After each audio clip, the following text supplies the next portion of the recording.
আমরা সন্তানরা যখন কোনো ভুল করি অথবা যদি কোনো অন্যায় করি, মা বাবা সেটা হাসি মুখে মেনে নেয় আর ক্ষমা করে দেয়।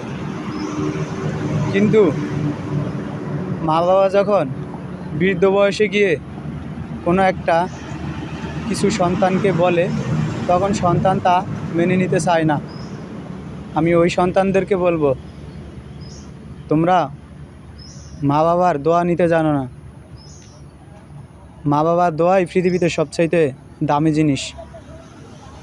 এর চাইতে দামি কোনো জিনিস হতেই পারে না। অর্থ সম্পদ, 100 তলা বিল্ডিং, এগুলা মা বাবার দোয়ার কাছে কিছুই না। মা বাবা যদি মনে একটু কষ্ট নেয়, লক্ষ কোটি টাকা সম্পত্তিও চলে যেতে 1 সেকেন্ডও সময় লাগে না।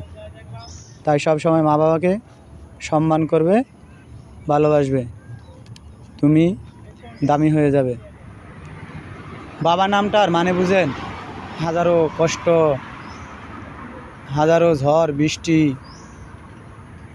তার এই দেহের উপরে ছাপিয়ে নিঃস্বার্থের মতো কাজ করে যায়, শুধু সন্তানরা ভালো থাকবে বলে।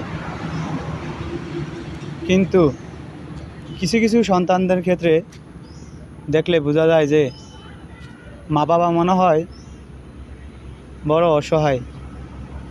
সন্তানদেরকে মানুষ করার জন্য কষ্ট করে নিজের জীবনটাকে বিফলে দিয়ে দিয়েছে।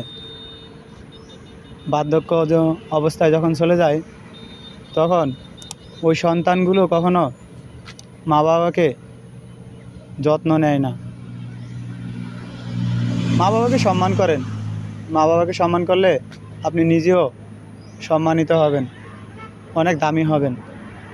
যদি নিজেকে দামি বানাতে চান, তাহলে অবশ্যই মা বাবাকে ভালোবাসবেন। মনে রাখবেন, মা বাবার দোয়া ছাড়া পৃথিবীতে কেউ কখনো দামি হতে পারে নাই।